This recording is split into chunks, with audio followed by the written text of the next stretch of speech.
Sambula Vinaka, and a warm welcome to Speak Your Mind on Gold FM, only the classic hits. We're your only classic hit station in the country. Be sure to tune in. This is our live radio talkback show, and we also have the delayed coverage shown on FBC TV every Tuesday nights and Wednesday mornings at 11.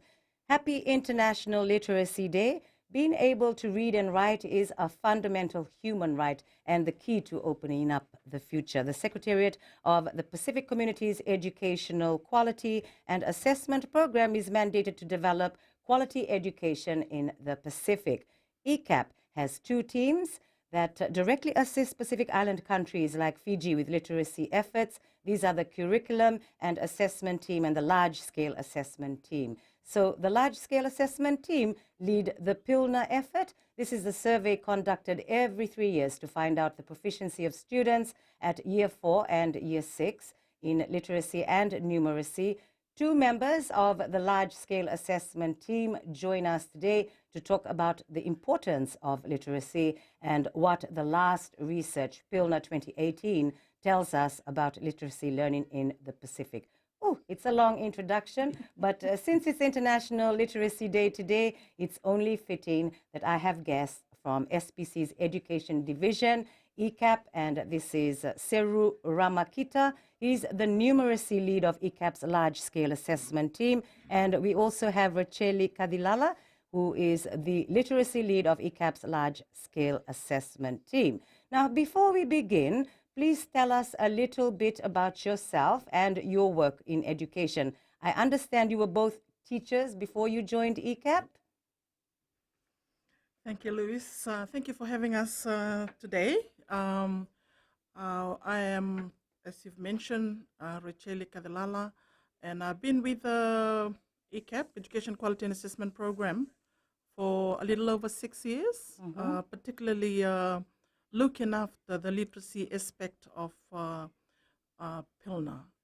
The literacy team is made up of professional officers within ECAP itself, but then we have in-country teams too that are representatives or senior officers of the curriculum unit in the 15 countries that we serve. Okay. Yes, and we call them in at certain time of the cycle, the new cycle. We're talking about the 4th cycle now, and this happened, we call them in last year for item development, and that's a major, is writing new items to trial out.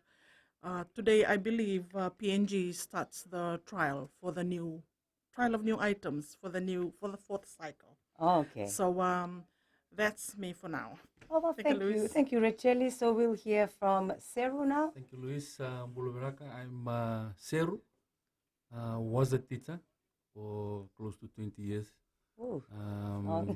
Worked a bit in the Ministry of Education as a divisional counselor in the Eastern. Came to our scholarship unit before joining ECAP as a numeracy specialist with regards to large-scale assessment and PILNA. Going on my 3rd year now with ECAP. Thank you. Thank you very much. So today is International Literacy Day, a day set aside to reflect on the importance of literacy in our daily lives. Let's dwell on how important literacy is by imagining a life with poor literacy skills. So, Racheli, you might like to elaborate on how life would be with poor literacy skills and what opportunities we would miss. When we consider our definition of literacy, which is having the necessary skills and knowledge to be able to communicate within their own society or with the wider world on any aspect of life, using any language they're comfortable with. I can't imagine myself without literacy skills. I don't know. I just mentioned to somebody this morning I'd be missing my bus, maybe my plane, I wouldn't know what's happening because I wouldn't be able to read this. Honestly, I'd probably be powerless. I don't know if I would have a voice in society. Very true. Yes, and it's just amazing when we realize it. And we'll talk more on how literacy is just important when we at a time like COVID-19. Exactly. I mean, geez, if we didn't know how to read, like you said, we Imagine. wouldn't know what bus to catch, Oh where my to go, goodness. so many things. A bit chaotic. It would be really chaotic. So that is how important literacy is. Do we have any idea when we first started learning how to read and write? I'm not sure. I'm not sure if you have any history of that. It would have been a long, long time ago, I suppose. I guess long time ago. And what would have been one of the core functions of education as it was introduced into Fiji? You know, to be able to understand what is it that we're looking at, because these were foreign to us. You know, it's just that this time around with what we do, we're using assessment to sort of inform how this has to be taught. And so it's sort of giving directions, clear directions to parents and teachers, of course, and schools on how best to sort of get learning on literacy across to the classroom. That's right. So, Seru, would you say that your proficiency in literacy helped you to carve a successful career? Very much. Even though my background is on mathematics and science, things are taught in English. True. So it's basic understanding, the ability to read and extract from information that is given. True. So I would say that for me to be successful in this area of mathematics or numeracy, I need to be also good with literacy, with my reading, with comprehension and all those. Exactly. Otherwise, I will struggle on this area or any other area if I want to venture into that in terms of career path. That's so true. I mean, I know for a fact that if you fail English, you fail all subjects. Is that still in the country? Does that still hold? But I remember that that was the case probably in our time. So, I mean, because if, like you said, you do maths, and it's so important, especially for our children when they sit in for exams, and, the question, that is the most important thing for a student to understand, or even an adult, for anything like that. So, yeah, I couldn't imagine a life without literacy as well. I mean, it really helps you, and with the internet as well, you can even teach yourself. But on Speak Your Mind, we'll be back soon. Gold FM, only the classic hits.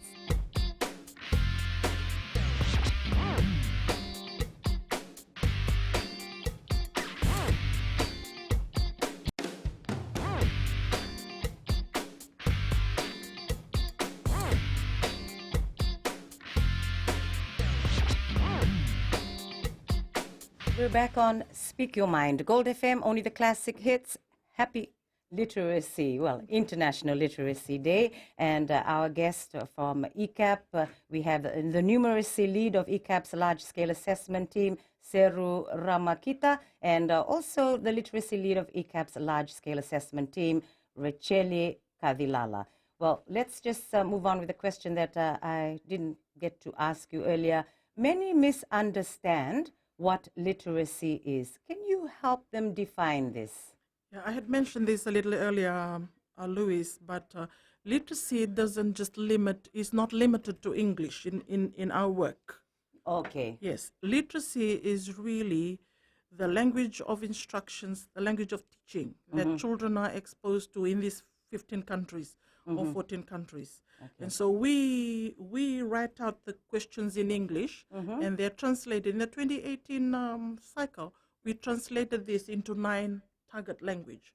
So kids are comfortable to write out the answers to these questions which are translated in their own language. Yes. So the misunderstanding is that it's only about English, one, and it's only about reading and writing. Right. Because it's pen and paper, we're only assessing reading, comprehension, and writing. Because the dynamics in assessing listening and speaking skills, just little because we're dealing with the primary school.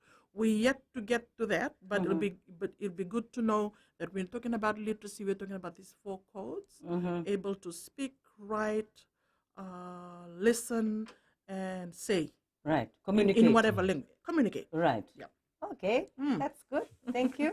So this year's theme is on literacy, teaching and learning in the COVID-19 crisis and beyond. So we can see that it's linked to the crisis that the world is faced with. What is the significance of literacy to emergencies like COVID-19? Pilna, the Pacific Island Literacy and Numeracy Assessment places only assesses two areas, two subject areas, sort of. The literacy and the numeracy. Why only these two areas? Because we believe these are the building blocks. Yes. If kids can read, they should, have their literacy skills and the basic numeracy skills. They should manage fairly well in society and be able to manage other subject areas. So out of literacy especially, in reading comprehension, we're looking at 3 learning outcomes. These are skills. Okay. 1, for children to be able to read something and identify the useful information to them. Okay. 2 is they be able to whatever they're reading or hearing, they're able to read between the lines and say, this information is maybe, they're trying to verify. Okay. And then there's the higher order skill of critical analysis where they read and say, this may be true, this may, they're not gullible to whatever comes. Yes, so they have questions. Yes. Yes. And with COVID-19, you would know how chaotic things were when it first the information, when we first knew of our first case. People were sort of running wild, True. so to speak. And that's by people who could read and write. And imagine for those who are not that literate.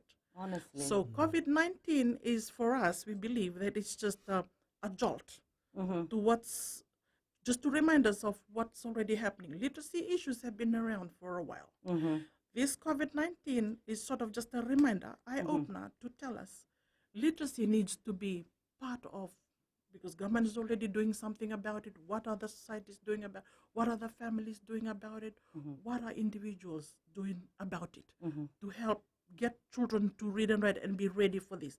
You see, with COVID-19, we responded, for Fiji's case, we responded by keeping children at home. Right. And teachers wrote materials and sent them home.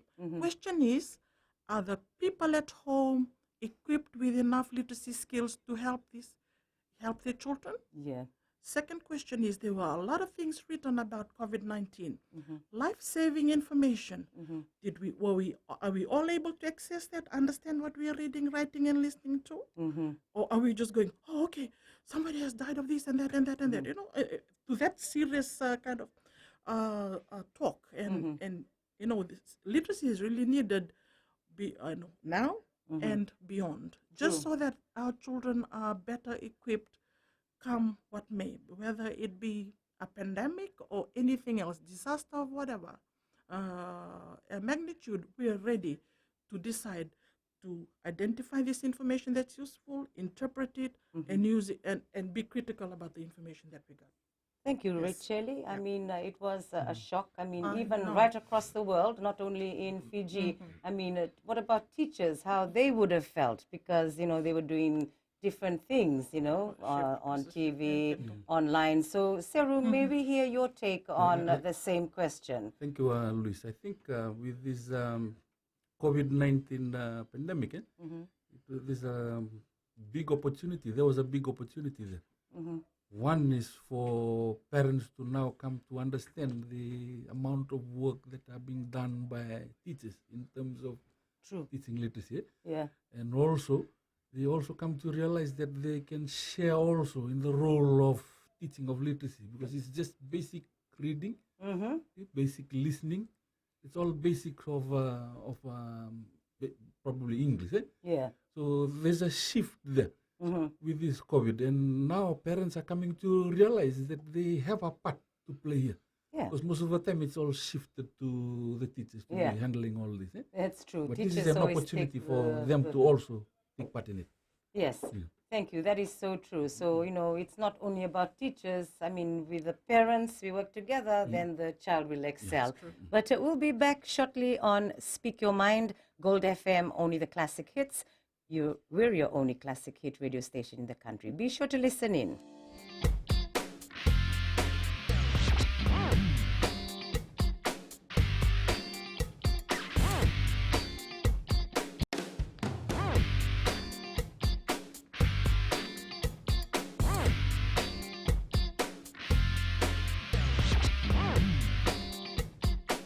Welcome back to Speak Your Mind on Gold FM, only the classic hits. I'm Louise Kaunisela, and our guest in the studio, the numeracy lead of ECAP's large-scale assessment team, Seru Ramakita, and also the literacy lead of ECAP's large-scale assessment team, Richele Kadilala. So our next question, what does PILNA 2018 say about the literacy of the Pacific students at the Year 6 level of education at least? Would they be capable of understanding emergency communication, obviously related to COVID-19? Is that right? Yep, very good question, Louis.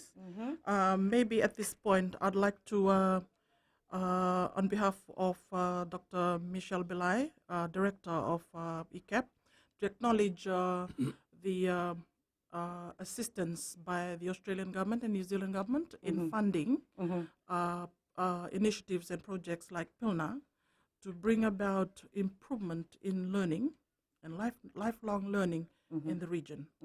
So while at that, I had earlier mentioned how ECAP through PILNA has had 3 cycles already. This idea of PILNA, an instrument to assess literacy and numeracy, was mooted way back in 2006. Okay. So if you figure out, we've been around for a while. Yeah. Yes. And 2012, we had a first, it was just to see a snapshot of what literacy and numeracy status was in the Pacific. And 2015 was another cycle where we were mandated to sort of look at a benchmark. It was diagnostic too. And 2018 was, while we introduced a few more new things to make it even better, was able to give us, I'll point at 3 major findings in the PILNA 2018. Okay. For literacy especially, and this will apply to numeracy too, the fact that there has been a general improvement in literacy and numeracy throughout the region. Okay. Yes. And then findings also tell us, to the second finding, tell us that the higher skills of problem solving and critical analysis are still areas that need attention. Okay, so maths and the why questions. Yeah. The why question. Why is this and that? You know. Okay. How? Right. You know? Yes. So we need to get our kids to start asking those questions first of all. Right. And then the third finding that would be interesting to share here is the fact that even though we see an improvement, there's still a high percentage of children who've yet to meet the minimum level of literacy and numeracy, for literacy especially. So this, when we take these reports to the countries, this is the same message we're putting across. And Louis, believe me, we've since 2012, 2015, and 2018, we've found that countries are embracing these results. They're picking them up, and it's assessment is actually driving things for them. It's actually helping them find ways to improve, because they find that it's bringing improvement and better learning opportunities for their children at year 4, year 6, and even beyond that. Maybe Sarah would like to add. Please. Just adding on to what Mrs. Kadilala is saying, with regards to one of the findings on students still struggling with high order thinking or critical thinking, problem solving. You pointed out that it's related to mathematics or numeracy. Well, in fact, it's also with literacy. So the ability to answer questions such as why, to rationalize things. Right. I studied for 2 years in Japan, and the focus of their teaching in the classroom is the whys and hows. Right. Maybe that's why they have started to develop their children from that younger age, the ability to look at some things, criticize that, and be able to come up with new invention based on something that they are in. That's critical thinking. Yeah, critical thinking. And that's where we need to drive through in terms of our, that's what the result is telling us for the Pacific. We need to drive more on that. On critical thinking. And it will help, I believe it will help solve a lot of issues and problems, social issues and problems that we are having. When they are able to look at the scenario and be able to make what is Decisions, decisions, sound proper decisions, sound decisions, decisions. yes. Yes, exactly. Yes. And that, all that is part of problem solving and critical thinking. I And see. that's where we need to be driving to. Okay, so for the Pacific and Fiji as well, that's something that we need more of. So encourage the children to ask why and how. It's not like what you said, Racheli, be gullible and believe everything that you're told, you know. I mean, my grandmother always used to say that, don't believe everything you're told.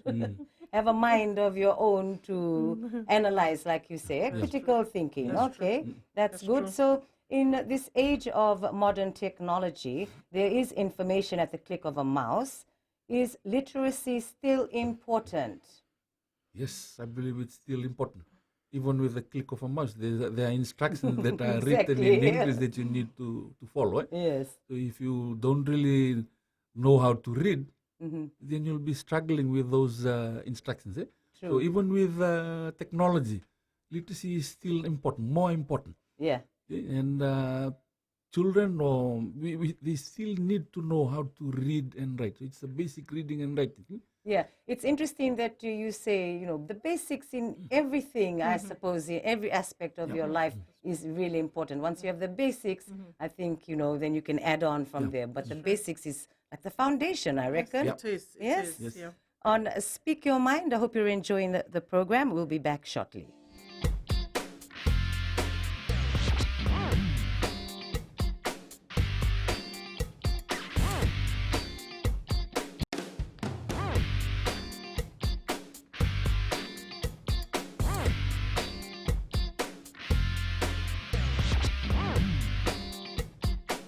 Happy International Literacy Day. It's today, the 8th of September, and my guests in the studio have been kind enough to drop by from the numeracy lead of ECAP's large-scale assessment team, Seru Ramakita, and also the literacy lead of ECAP's large-scale assessment team, Racheli Kadilala. So there is a saying that literacy is power.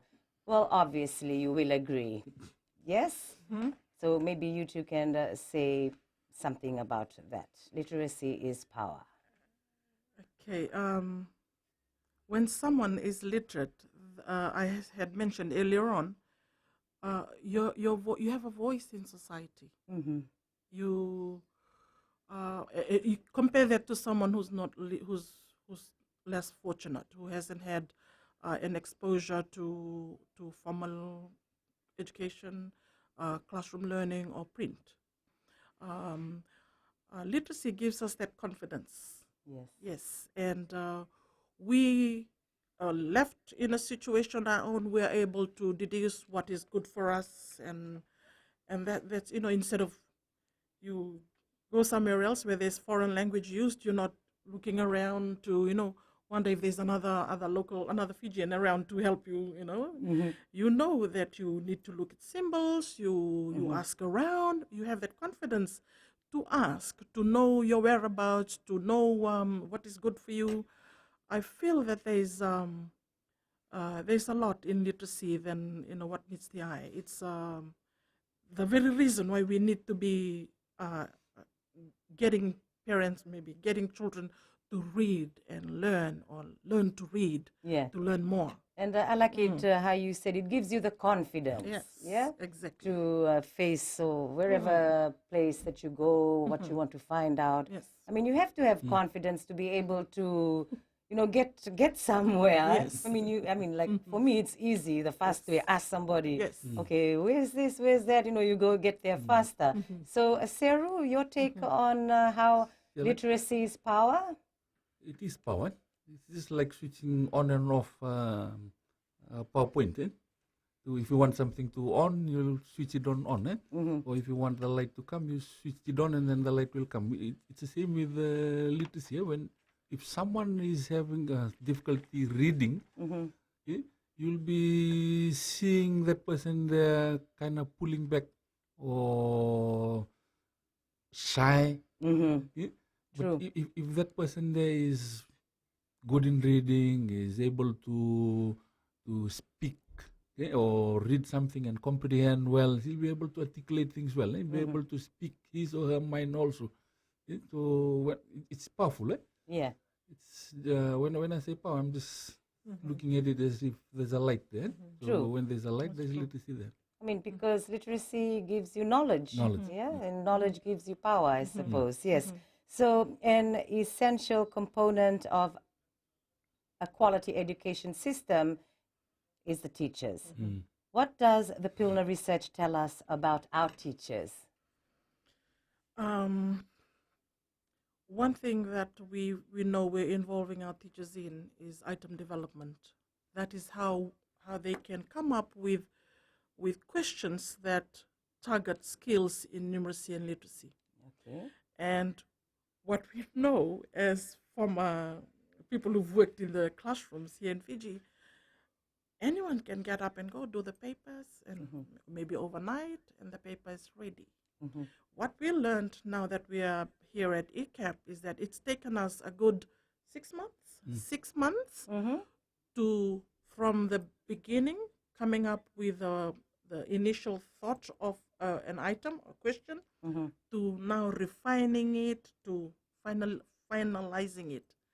It's not an overnight kind of thing. It's we consider the quality, what is it that we're trying to get at, whether it's going to disadvantage certain groups of children, whether it's going to advantage, whether kids might just answer this using prior knowledge or whatnot. So the way that you construct that is in a way to bring out that skill in the child. Yes. Yeah. And this is something that the teachers in the Pacific are grateful for, those who've been involved in item development in Pilna. And they're taking it to practice. Yes. And so how is it that you tell the teachers like to do it in such a way that will make the children be actually interested? You know what kids are like. You have to keep their attention, or sometimes they get a bit bored or get disinterested for a while. Yeah, we have workshops. We run workshops with our teachers in the Pacific. But those workshops that we run with them are based on the Pilner data, the results that comes out. Okay. So if there's a learning, because each question is like linked to a learning outcome, to a skill. Okay. And if the result is telling us that students in the region are struggling with this learning outcome, with this skill, we go in, and then when we conduct our workshop to the teachers, we help to guide them, because they understand their context much better than us. Yeah. But we guide them on how they can come up with strategies or teaching strategies, interventions that would target that learning outcome and come up with an improvement on that skill. Okay, so that's how we go about doing it. We use the data that comes out from the result, and then we run the workshop. The beauty with Pilna is that each question is linked to a learning outcome, to a skill. It's not like what we used to do, where we experience as teachers. There's an exam or annual exam in 2 weeks' time. Okay, we just come in, look at past year's exam papers, collect all these questions, and then we give it out to. We are being unfair to students. Yeah. In this with this Pilna, we are just targeting. Okay, we're looking at quality, so we're targeting the learning outcomes that is needed, and we look at lifelong learning. It's not just about. This is not a normal exam where you go and then you get an aggregate out of it. No, it's all about lifelong learning. The result that comes out, what does it tells us? What information is coming out from there that will help us to discuss with not only teachers at ministerial level, how they can improve on processes. Yeah. And when we look at these Pilner results, we don't only look at the incorrect answers that the correct answers that students give. We also look at the misconceptions through the incorrect answers. Okay. Very useful information are coming from there. True. That is telling us what is happening probably in the classroom, or how they're interpreting what the teacher is saying. Yes. And so we can use that also as our basis of conducting our training and workshop with teachers for improvement. Right. Yeah, that's really good. That's understandable. I know I always tell my son that, even if you don't know the answer, just answer it. Give it a try. I mean, at least you'll have a chance of having a point and no points here. And they'd be quite surprised that sometimes they do answer it really good. Yes. On Speak Your Mind, we'll be back soon on Gold FM, only the classic hits.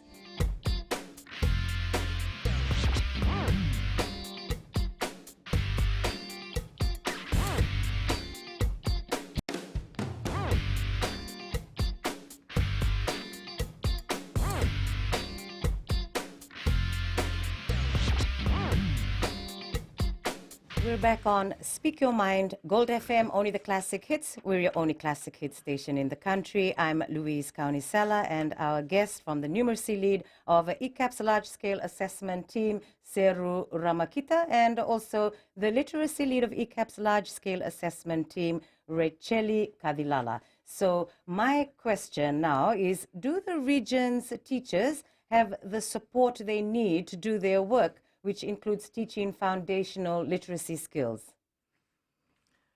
Thank you for that question, Louis. Yes, we can comfortably say that with assistance from Institute of Education for a place like Tonga and the USP in its centers around the region, the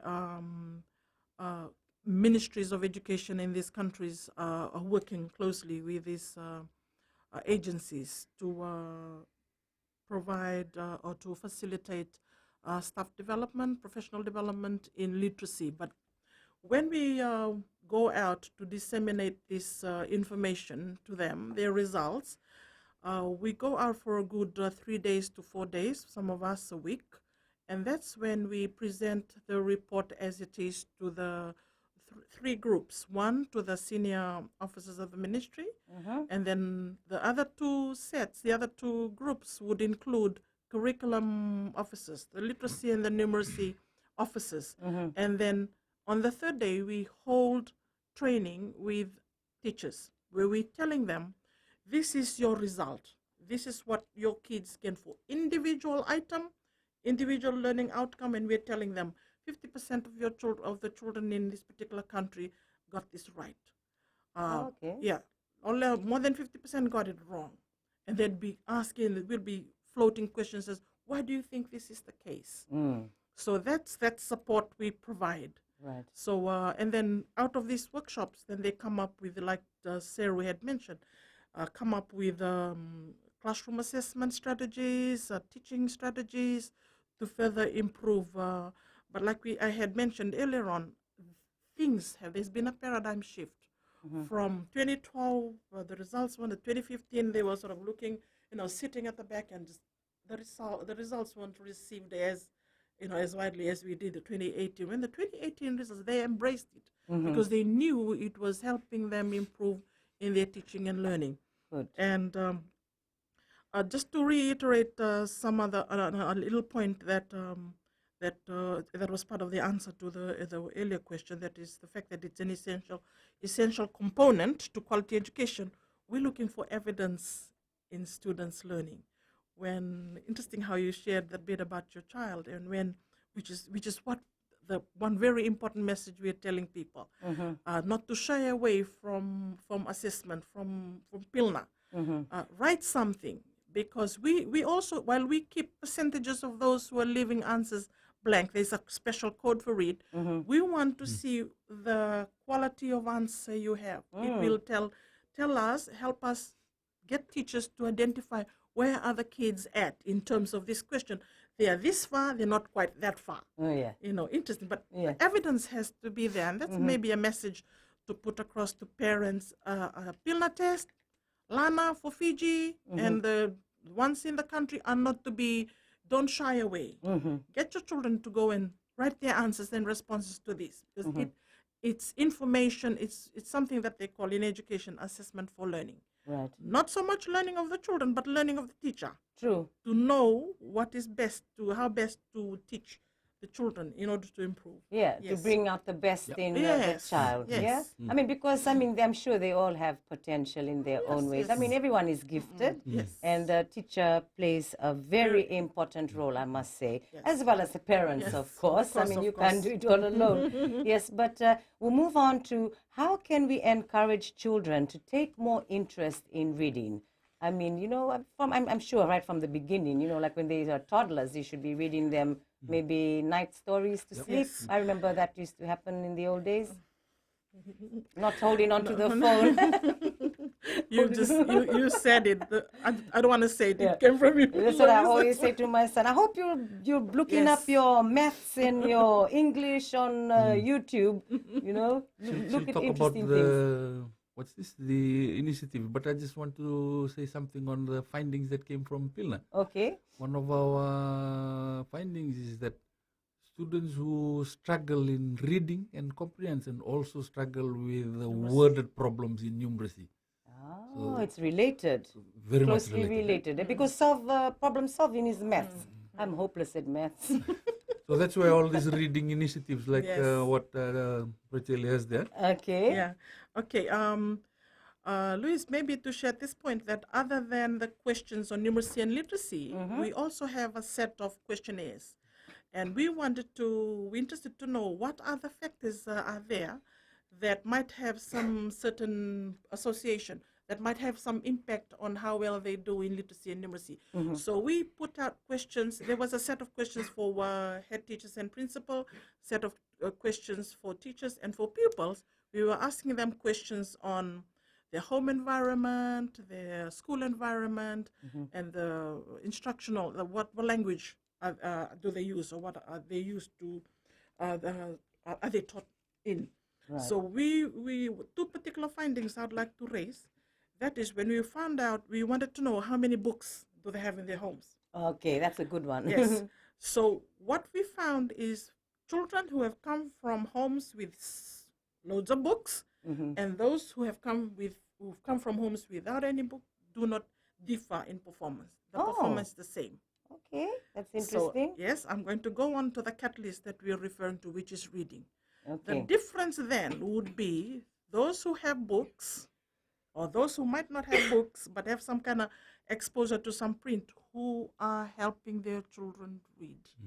Okay. Yes, reading, whatever form, but just reading. Reading, if it's reading aloud, nighttime reading, or I always believe that if kids, how you model reading the Fiji Times in the morning, Yeah. maybe, or when any of the periodicals for that matter, and this little kid beside you has got it upside down, but it's a start. It's a start. Okay. Yes. Right. So reading out aloud is good modeling, and when kids see you, they will just do what you do. So if they see you reading, then they will do likewise. Okay. And it's sad that we are seeing already in Fiji at a table, to have a meal, you have parents busy with the gadgets, Yeah. and they see this kid playing with a fork or the knife, waiting for the meal to be ready. And it just breaks my heart to see this. I'm sure Fiji, we can do better than that. We still have that opportunity to encourage reading. Yeah. There's DEAR program offered in schools, I believe. Let's drop everything and read. It's organized early in the morning.